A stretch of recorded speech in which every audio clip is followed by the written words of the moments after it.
नमस्कार दोस्तों, कैसे हैं आप लोग। उम्मीद है आप सब ठीक होंगे। 25 मई 2023 यानी कि थर्सडे के इकोनॉमिक टाइम्स के एनालिसिस में आपका स्वागत है। इधर हम सारे न्यूज़ ऑलमोस्ट इकोनॉमिक टाइम्स को कवर करते हैं। ऑलमोस्ट मैंने क्यों बोला कि हम कई सारे छोटे न्यूज़ जो कंपनी स्पेसिफिक रहती है या कोई पॉलिटिक्स स्पेसिफिक रहती है कि ये पार्टी ने ये मचाया, ये पार्टी ने ये मचाया, वो सब हम कवर नहीं करते। तो इन ऑल हम लगभग 25 to 30 न्यूज़ कवर करते हैं, depending upon the number of news जो उस दिन आया है। दोस्तों, कल के वीडियो में काफ़ी व्यूज़ इसलिए भी नहीं आए थे क्योंकि मेरे को ऐसा लगता है कि 30 मिनट से ज़्यादा जब एक्सीड कर जाता है तो यूट्यूब का एल्गोरिदम उसे रेकमेंड नहीं करता। बट मैं दोस्तों कॉम्प्रोमाइज़ नहीं कर सकता क्वालिटी के साथ। आपको सारे न्यूज़ बताऊंगा मैं एक एक करके। जिसको इंटरेस्ट है वो सुनेंगे ही, चाहे वो 30 मिनट्स का हो, चाहे वो 25 का हो, चाहे वो 35 का हो। तो चलिए दोस्तों आगे बढ़ते हैं। आगे बढ़ने से पहले वीडियो पे लाइक और कमेंट करके ज़रूर बताएं कि आपको वीडियो कैसा लग रहा है, ताकि मुझे भी एक मोटिवेशन लगे कि भाई आने वाले टाइम में ऐसे वीडियोस लेके आने हैं। और दोस्तों सब्सक्राइब करना ना भूलें क्योंकि मैं देख रहा हूँ वीडियोस में से व्यूज़ तो बढ़ते जा रहे हैं कंटिन्यूसली। 70, 80, 90 और लगभग 100 भी आई थिंक टच कर जाएंगे आने वाले टाइम में। बट सब्सक्राइबर्स भी दोस्तों बढ़ने चाहिए। चलिए फिर स्टार्ट करते हैं। सबसे पहला news, 10,000 fraud GST registration turn up in week 1 of drive. देखिए सेंट्रल गवर्नमेंट ड्राइव कंडक्ट कर रही है जीएसटी के अपने रेवेन्यूज़ को बढ़ाने के लिए। सेंट्रल गवर्नमेंट के पास देखिए दो तरीका है। एक तो अपना जो रेट है उसे बढ़ाए जीएसटी बढ़ाने के लिए, जीएसटी कलेक्शन दिखाने के लिए। दूसरा ये चीज़ है कि जो एग्जिस्टिंग रेट्स है या जो एग्जिस्टिंग कंप्लाइंसेज है उनमें जो लोग कंप्लाई नहीं कर रहे उनके ऊपर स्ट्रिक्ट एक्शंस ले।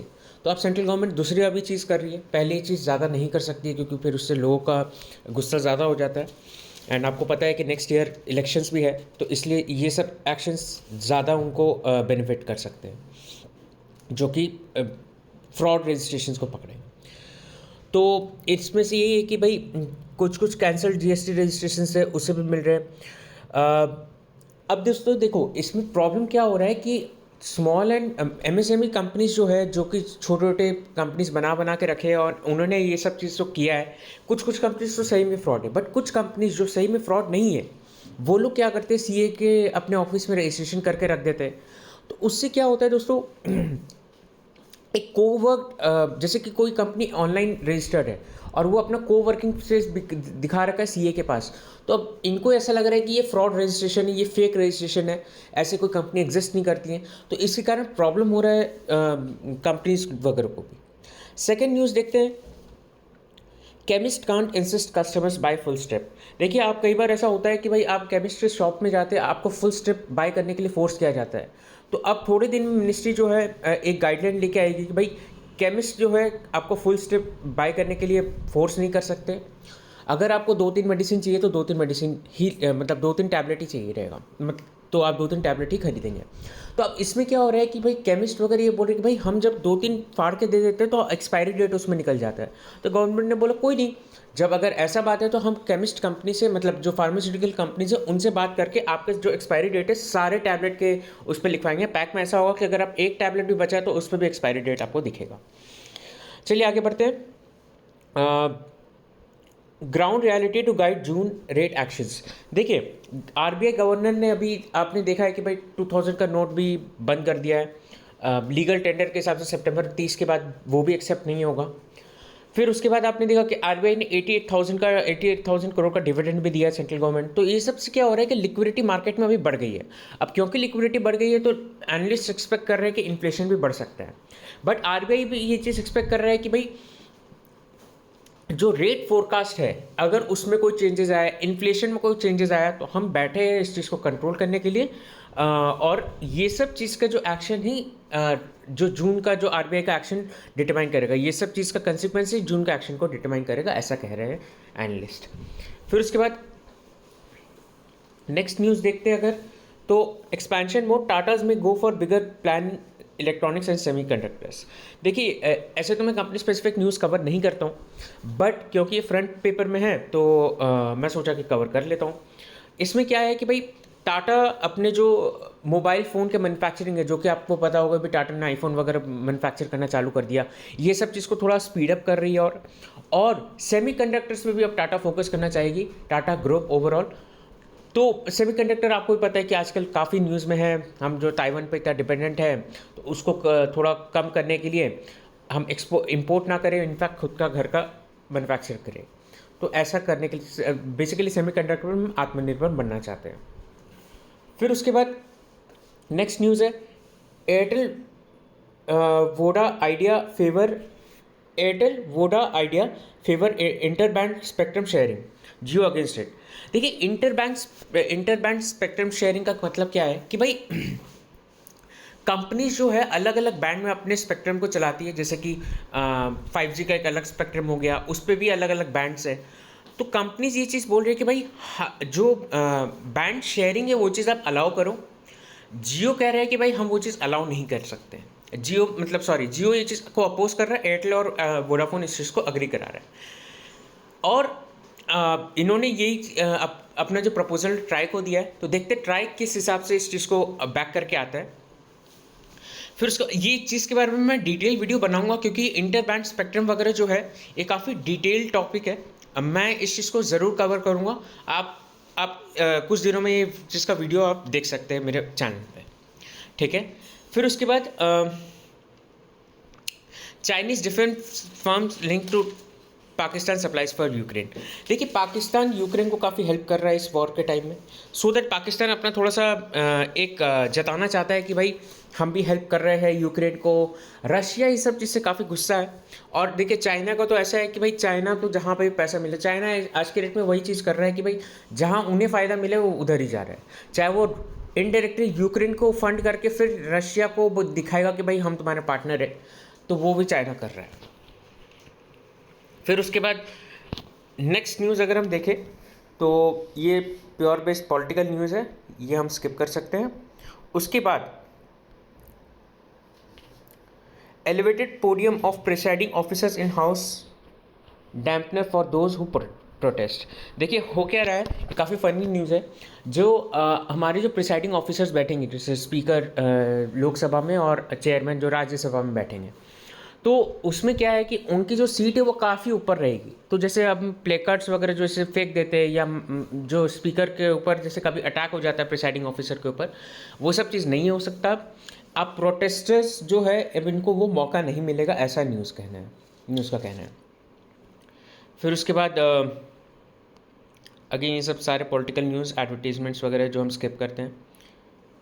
Fade agreed need for more rate hikes after May meeting was less certain.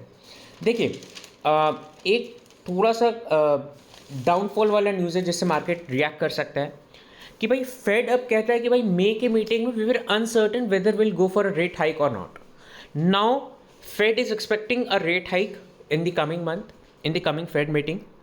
इसके क्या फैक्टर्स है? फेड ये चीज़ बोलता है कि अभी भी इन्फ्लेशन कंट्रोल में नहीं है, इन्फ्लेशन काफ़ी हाई है। फिर उसके बाद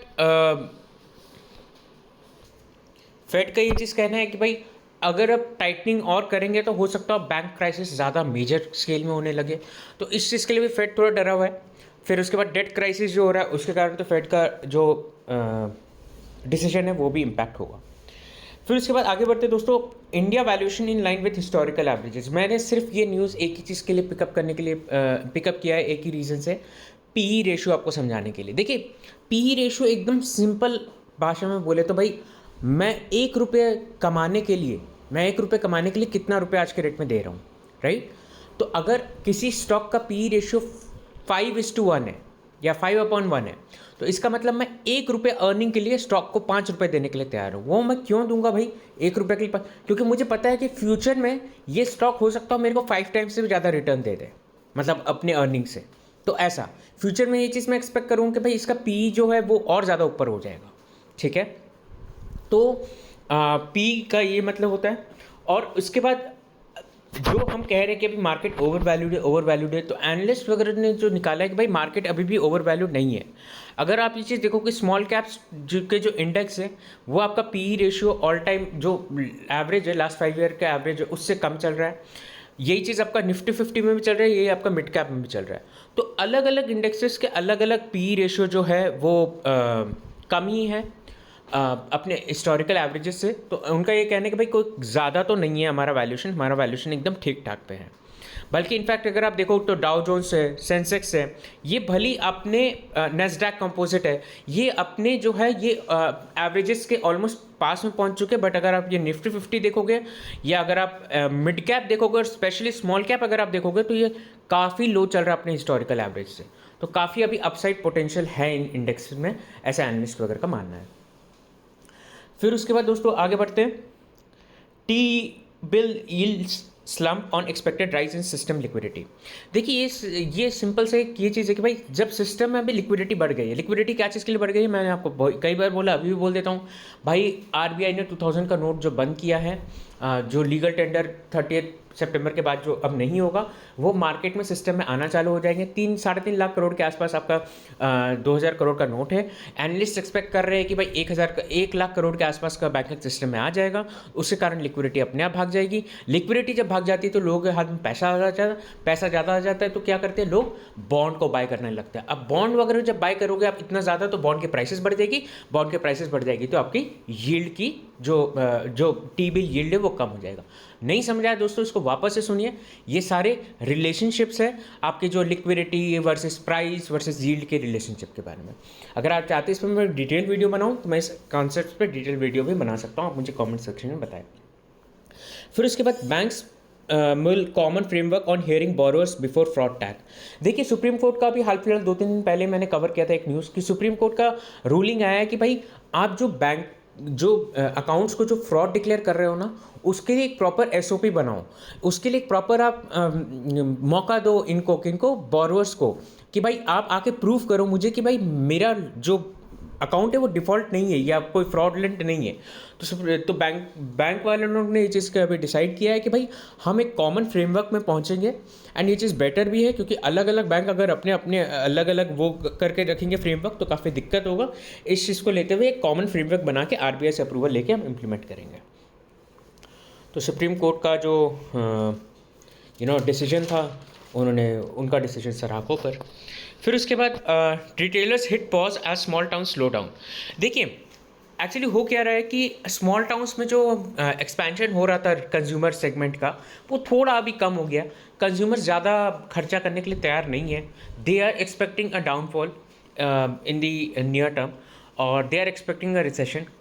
ऐसा भी आप बोल सकते हो कि अभी कंज्यूमर का जो स्पेंडिंग पावर है वो चीज़ थोड़ा कम हो चुका है। तो इसके कारण स्मॉल रिटेलर्स जो है वो मतलब इसके कारण जो बड़े बड़े रिटेलर्स है वो स्मॉल टाउन्स में जाने से डर रहे हैं, उनको ज़्यादा प्रॉफिटेबिलिटी नहीं बढ़ रही है। High street space supply not enough to meet demand. देखिए एक्चुअली क्या हो रहा है, हाई स्ट्रीट स्पेस का मतलब क्या हुआ, जहाँ पे आपके मॉल्स वगैरह जो बन रहे हैं या शॉप्स वगैरह भी बन रहे हैं, सिर्फ मॉल्स ही, जो छोटे छोटे शॉप्स सिर्फ जो सेलिंग पर्पज से बन रहे हैं। जैसे कि अगर आप जैसे मैं दिल्ली में रहता हूँ तो खान मार्केट जो है वो एक हाई शॉप है। अगर आप कलकत्ता में रहते हैं तो आप समझ लीजिए बड़ा बाजार का जो एरिया हो गया या इस टाइप का एरिया हो गया। और फिर मॉल्स वगैरह में भी अगर ऐसा है तो वो भी है, मतलब मॉल्स वगैरह के अंदर भी जो हाई स्ट्रीट स्पेस है वो भी ऐसा रहता है। फिर उसके बाद इनका ये कहना है कि भाई हाई स्ट्रीट स्पेस इंडिया में मॉल्स वगैरह का बहुत ज़्यादा है, almost 8 times is what it is figured out कि भाई अगर मान लो मॉल वगैरह के पास टोटल इंडिया के पास हाई स्ट्रीट स्पेस कितना है 13.2 मिलियन स्क्वायर फीट, जिसमें से टोटल इंडिया के पास है हाई स्ट्रीट स्पेस रिटेलर्स के पास है 13.9 मिलियन और 13.2 मिलियन और 93 मिलियन स्क्वायर फीट बड़े बड़े मॉल्स वगैरह के पास है। ऐसा ही चीज़ है। तो टोटल कितना हो गया, लगभग 106 मिलियन स्क्वायर फीट के आसपास। तो ऐसा है कि भाई ये जो हाई स्ट्रीट स्पेस है मॉल्स वगैरह के बारे में पास ज़्यादा है, बट रिटेलर्स वगैरह ज़्यादा क्लॉक करते हैं इनसे सेल्स वगैरह अगर आप देखोगे तो ऐसा कुछ रिपोर्ट का कहना है। फिर आगे बढ़ते हैं दोस्तों। Go First lessors plea to deregister aircraft has not been rejected yet. ये हम लोग कई बार देख चुके हैं दोस्तों न्यूज़ के एयरक्राफ्ट के जो लीजर्स है गो फर्स्ट के, उन्होंने काफ़ी रिक्वेस्ट किया है कि भाई इनके जो लीजेस है उसे आप डी रजिस्टर करो और हमें हमारा फ़्लाइट वापस कर दो। ठीक है। फिर उसके बाद नेक्स्ट दोस्तों बढ़ते आगे। इस पेज में तो सारे न्यूज़ ऑलमोस्ट कवर हो गए। ये मैंने stop chemist for forcing people to entire ये। फिर उसके बाद test cough syrups for export as top priority, ये मैंने कल आपको बताया कि जो गाम्बिया के जो अभी इंसिडेंट हुए वेस्टर्न अफ्रीका में वो काफ़ी डिस्टर्बिंग था, तो उन्होंने कहा कि भाई अब थोड़ा अच्छे से टेस्टिंग वेस्टिंग करके ही भेजेंगे। फिर उसके बाद ड्राफ्ट स्पेस एफडीआई लाइकली इन 3 मंथ्स। देखिए स्पेस के जो एफडीआई है अभी जो स्पेस है वो 100% गवर्नमेंट अप्रूवल रूट में, आप प्राइवेट इन्वेस्टमेंट नहीं कर सकते हो, मतलब डायरेक्ट इन्वेस्टमेंट नहीं कर सकते, आप गवर्नमेंट अप्रूवल लोगे इन्वेस्ट करने से पहले। अब जो है गवर्नमेंट जो है स्पेस में लेके आ रही है 100% तक के एफडीआई, जिसमें लगभग 49% प्राइवेट रूट के थ्रू कर सकते हो और बाकी का आप जो है फिर गवर्नमेंट अप्रूवल के थ्रू कर सकते हो। तो एक बार ड्राफ्ट आ जाता है तो फिर इसको डिटेल में और देखेंगे, बट आप ऊपर से ये चीज़ समझ लीजिए कि ऐसा एफडीआई पॉलिसी है स्पेस में। DOT industry on opposite ends of satellite spectrum. देखिए क्या हो रहा है कि डिपार्टमेंट ऑफ टेलीकॉम और इंडस्ट्री ये ना काफ़ी अपोज कर रहे हैं कि भाई जो हमारा सैटेलाइट का जो स्पेक्ट्रम है, जिस पे मतलब जो सैटेलाइट वगैरह घूमती है उस चीज़ का स्पेक्ट्रम है, उस चीज़ को हम भी ऑक्शन करेंगे। बट इंडस्ट्री का ये चीज़ कहना है कि भाई आप उसे ऑक्शन कैसे कर सकते हो, ये तो इंटरनेशनल प्रॉपर्टी है, ये आपकी खुद की प्रॉपर्टी तो है नहीं। बट टेलीकॉम बोल रही कि नहीं, डिपार्टमेंट ऑफ टेलीकॉम बोल रही कि नहीं हम इसे ऑक्शन करेंगे, क्योंकि भाई इंडिया का कैसे क्या रहेगा वो चीज़ का हम डिसाइड करेंगे।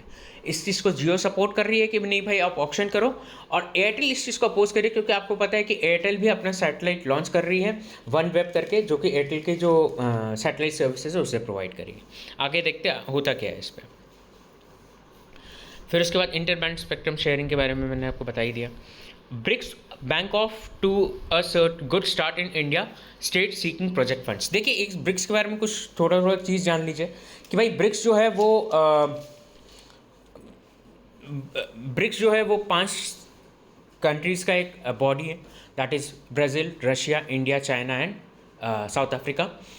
ब्रिक्स के जो बैंक जो फंडिंग करती है that is new development bank, वो अभी फंडिंग का सबसे बड़ा शेयर होल्डर है China.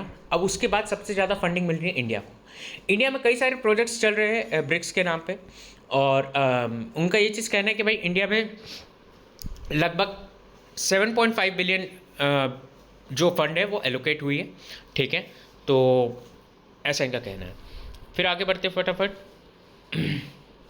Scindia tells airlines to expand international routes. देखिए सिंधिया जो हमारे सिविल एविएशन मिनिस्टर है, उनका ये कहना है कि भाई जो कंपनीज वगैरह जो लॉसेस में जा रही है, एयरटेल बोल रहा हूँ, एयरलाइंस कंपनीज, वो इसलिए भी जा रही है क्योंकि क्या हो रहा है ना दोस्तों कि हम डोमेस्टिक एयरलाइन पे ज़्यादा फोकस करें, डोमेस्टिक रूट्स पे ज़्यादा फोकस करें, हमें इंटरनेशनली एक्सपैंड करना चाहिए। इंटरनेशनली अगर आप एक्सपैंड करोगे तो आपकी प्राइसिंग पे थोड़ी रिलैक्सेशन मिलेगी और आप ज़्यादा प्राइस करके अपनी प्रॉफिटेबिलिटी बढ़ा सकते हो। बट उनको ये भी चीज़ समझना पड़ेगा कि ग्राउंड रियलिटी में आने वाला टाइम में अगर आप देखोगे तो सिर्फ एयर इंडिया और इंडिगो ही पूरा एयरलाइंस को कंट्रोल करेगा, सारे तो ग्राउंडेड होते जा रहे हैं। जैसे अगर आप गो फर्स्ट की बात करो, जेट एयरवेज की बात करो, एक्सेट्रा एक्सेट्रा, किंगफिशर तो कब से चला ही गया वैसे, तो ऐसा है। फिर उसके बाद नेक्स्ट न्यूज़ है, McKinsey US faces 48 trillion moment of truth is this decade. Moment of truth का मतलब बताता हूँ दोस्तों क्या है कि भाई अब या तो एक्शन लो या तो क्राइसिस फेस करो, ऐसा है। एक्चुअली यूएस में क्या हो रहा है कि हाउसिंग प्राइसेस वापस से काफ़ी इन्फ्लेट हो गए हैं, ठीक है, और न्यू हाउसेस भी काफ़ी बन रहे हैं। एंड यूएस में अचानक से कोविड के बाद ये सब चीज़ देखा गया है, तो ये चीज़ का डर है कि भाई अगर मान लो इकोनॉमिक कोलैप्स करता है, ठीक है, हाउसिंग इकोनॉमिक कोलैप्स करता है, तो 48 ट्रिलियन तक का नुकसान हो सकता है यूएस में। तो ऐसा है कि भाई अगर आप एक्शन अभी नहीं लोगे, जैसे कि रेट हाइक को कंट्रोल करना, रिसेशन में नहीं जाने देना, यूएस डेट का जो सीलिंग है उसे नहीं बढ़ाना, तो अगर आप ये सब चीज़ नहीं करोगे तो आपको काफ़ी catastrophic in terms of economic consequences देखने मिलेंगे। Meta starts final lay off round, UK inflation declines to lowest over a year. देखिए यूके में काफ़ी अच्छे न्यूज़ देखने को मिल रही है। कल हम लोगों ने देखा था कि यूके का ग्रोथ रिवाइज होकर पहले कॉन्ट्रैक्ट करने वाला था 0.3%, अब एक्सपैंड करेगा 0.4%, तो ऑलमोस्ट 0.7% से प्रीवियस फोरकास्ट आपका अपवर्ड्स रिवाइज हो गया, काफ़ी अच्छी न्यूज़ है। फिर उसके बाद इन्फ्लेशन भी डिक्लाइन हो चुका है यूके में। तो इससे क्या हो रहा है कि भाई जो गवर्नमेंट, जो अभी एस्टैब्लिश गवर्नमेंट है, जो ऋषि सुनक की जो गवर्नमेंट आई है, वो काफ़ी अच्छा परफॉर्म कर रही है, ऐसा इकोनॉमिस्ट का कहना है। फिर उसके बाद EU Google develop AI pact ahead of new rules says EU industry chief. देखिए हो क्या रहा है कि EU वगैरह जो है वो अपने AI के रूल्स लेके आएंगे, तो उसके पहले ही गूगल और इनके साथ जो है AI के जो रूल्स ये लोग फॉर्म कर रहे हैं, सो दैट हम AI पे काम करना चालू कर दें, और जब फाइनल न्यूज़ आएगा तो ये चीज़ हम इम्प्लीमेंट कर लेंगे उनके भी न्यूज़। तो देखिए उनके भी मतलब एज एन रूल्स। तो ये चीज़ देखिए काफ़ी दोस्तों इंपॉर्टेंट रहता है कि आप अपने पॉलिसीज़ के कारण चीज़ों को हेल्डअप मत करके रखो, आप इम्प्लीमेंट करना तो चालू करो, बाद में पॉलिसीज़ अपने आप स्ट्रिक्ट तरीके से और बनते रहेंगे। फिर इसके बाद Swiss government favours payment for news snippets posted online. देखिए हो क्या रहा है दोस्तों, अगर आप देखोगे तो कई बार हम वीडियोस देखते हैं जिसमें स्निपेट्स चला देते हैं कोई न्यूज़ चैनल का, एंड देन फिर वो अपना कुछ तो भी बोलना चालू कर देते हैं। तो इससे होता क्या है कि भाई जो वो स्निपेट्स जिस जर्नलिस्ट ने रिकॉर्ड किया उसके तो रेवेन्यू नहीं मिला, वो तो हम कर्टसी करके बोल देते हैं, अरे कर्टसी से क्या होगा भैया, पैसे चाहिए पैसे। तो वो वही चीज़ कह रहे हैं कि भाई अब आप ये सब जो स्निपेट्स चला रहे हो उनको उसके बेसिस पे आप पैसे पे करोगे, ऐसा। फिर उसके बाद Goyal says forex reserve comfortable for 5 to 6 years। देखिए पीयूष गोयल जो है उन्होंने कहा है कि भाई हमारा फॉरेक्स रिजर्व काफ़ी है, हमारा अभी ऑलरेडी एक्सपोर्ट्स भी काफ़ी हो रहा है, फ्री ट्रेड एग्रीमेंट्स हमें एक्सपोर्ट बूस्ट करने में काफ़ी काम आएंगे। फिर उसके बाद उन्होंने कहा है कि we are very sure about hitting 2 trillion mark, 1 trillion export का, 1 ट्रिलियन मतलब 1 trillion export in merchandise and goods का, एंड 1 ट्रिलियन इन इसका सर्विसेज का। तो जो हम मर्चेंडाइज पे अगर हिट करते हैं 1 ट्रिलियन और इस पे हिट करते हैं, ये 2030 तक उन्होंने टारगेट लिया है कि हम हिट कर जाएंगे, और ये बोल रहे कि फ्री ट्रेड एग्रीमेंट्स काफ़ी एक अहम रोल निभाएगा। Banker seek fee on RuPay debit card use. देखिए रुपे के डेबिट कार्ड में आपको पता होगा कि भाई रुपे अभी जो जनधन योजना है, जनधन अकाउंट, उस पर आपने जो रुपे डेबिट कार्ड इशू कराया है इस पे MDR नहीं लगते हैं, मर्चेंट डिस्काउंट रेट अब से लगना चालू होगा, सो दैट ये सस्टेनेबल रहे। E bus supply contract tweaks on cards. देखिए गडकरी जो है हमारे ट्रांसपोर्ट मिनिस्टर, उन्होंने ये चीज़ बोला है कि भाई ई बस सप्लाई काफ़ी इंपॉर्टेंट रोल प्ले करेगा हमारे इकोनॉमी में। ई बस का अगर आप देखो तो 115 रुपीज़ पर किलोमीटर डीजल बस का कॉस्ट पड़ता है।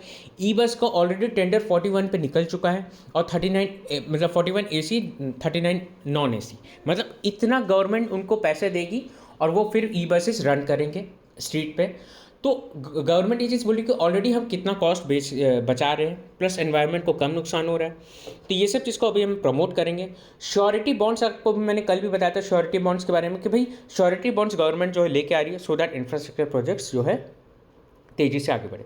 Chinese technicians engineers may get faster visas for work. इसका ये चीज़ है कि भाई चाइनीज़ कंपनीज जो है चाइनीज़ सिटीजन्स, उनको काफ़ी जल्दी वीज़ाज इशू किए जाएंगे, क्योंकि वो लोग जानते हैं टेक्निकल नो हाउ, और जो फैक्ट्रीज जो चाइना से उठ के अब इंडिया आ रही है तो वो लोग ये टेक्निकल नो हाउ लेके आए। मुझे एक्सपेक्टेशन की देखिएगा जब काफ़ी क्वांटिटी में जब लोग आने लग जाएंगे चाइनीज़ सिटीजन्स इधर आके, तो फिर चाइना के गवर्नमेंट ये चीज़ में प्रॉब्लम करेगी। Broken rice okayed for to help other countries. Broken rice हम एक्सपोर्ट करेंगे, काफ़ी छोटा सा न्यूज़ है। Charitable trust can be registered till September 30। देखिए चैरिटेबल ट्रस्ट को टैक्सेस पे करने की ज़रूरत नहीं है, बट उनको रजिस्ट्रेशन कराना पड़ता है। तो इसी चीज़ के लिए उन्होंने क्या है भाई, हम September 30 तक उसको रजिस्ट्रेशन को ओपन रखेंगे। अगर आपके पास कोई चैरिटेबल ट्रस्ट है तो ये आपके लिए इंपॉर्टेंट न्यूज़ है, अदरवाइज नॉर्मल न्यूज़ है ये, तो हम आगे बढ़ सकते हैं तुरंत। नेक्स्ट जो लास्ट पेज है हमारे आज का, matrix partner locks final close of largest India fund eight 550 million. देखिए दोस्तों मैंने रीज़न से पिकअप किया ये न्यूज़, मैं कंपनी स्पेसिफिक न्यूज़ नहीं कवर करता हूँ, पर इसका रीज़न ये है कि आप देखिए ये जो मैट्रिक्स पार्टनर्स है ये 550 मिलियन का भी फंडिंग उठा रही है। मैट्रिक्स पार्टनर्स किस इसमें फंडिंग करती है, सब आपके जो सब आपको कंपनीज आपको पता है, जैसे कि ओला में इन्वेस्ट करके रखी है, रेजर पे में इन्वेस्ट करके रखी है, तो ये सब जो ई-कॉमर्स स्टार्टअप्स वगैरह में इन्वेस्ट करके रखती है ये। तो अब जो है ये 1 to 15 मिलियन का हर एक कंपनी में छोटा छोटा इन्वेस्टमेंट करेगा अलग अलग स्टार्टअप्स में, एंड उससे अपने रिटर्न बढ़ा के अपने जो स्टेक होल्डर्स हैं उनको बांटेंगे। दोस्तों ये एक लास्ट न्यूज़ बच रहा है digital capital will aid formalisation of economy. ये जो कल हमने बोला था कि भाई जो एग्रीगेटर, अकाउंट एग्रीगेटर वाला मॉडल है कि भाई अकाउंट एग्रीगेटर को पूरा इन्फॉर्मेशन दे दिया जाएगा और फिर वो इन्फॉर्मेशन सारे सर्कुलेट कराया जाएगा। जैसे एक होता है कि फाइनेंशियल इन्फॉर्मेशन प्रोवाइडर, जो कि हम और आप जैसे लोग होते हैं कि जो हम अपने इन्फॉर्मेशन प्रोवाइड करें। एक होता है फाइनेंशियल इन्फॉर्मेशन रिसीवर, जैसे जो बैंक वगैरह रहते हैं उनको user, sorry FIU, financial information user, जो अब लोन सैंक्शन कर रहे हैं जैसे या कोई पेमेंट वगैरह करा रहे हैं हम, तो उनके लिए FIU वगैरह के लिए काम आता है। इन दोनों के बीच में जो रहता है वो अकाउंट एग्रीगेटर रहता है। वो क्या करता है, अपने सारे डिटेल्स FIP से लेके FIU को देता है और वो सारे अपने डेटाबेस को मेंटेन करके रखता है। तो इस चीज़ के लिए भाई काफ़ी इंपॉर्टेंट हो गया है अब क्रेडिट का फॉर्मलाइजेशन इकोनॉमी में, क्योंकि हमारा जो टैक्स बेस है वो ओवरऑल आने वाले टाइम में बढ़ ही रहा है। That's it from my side दोस्तों। वीडियो पे लाइक और सब्सक्राइब ज़रूर करें चैनल को, ताकि इस टाइप के वीडियोस आपको और मिलते रहे अपडेट्स, और शेयर ज़रूर करिए दोस्तों, ताकि और लोगों को भी इस चीज़ का बेनिफिट पहुंचे। कमेंट करके ज़रूर बताएं आपको वीडियो कैसा लगा। Have a nice day.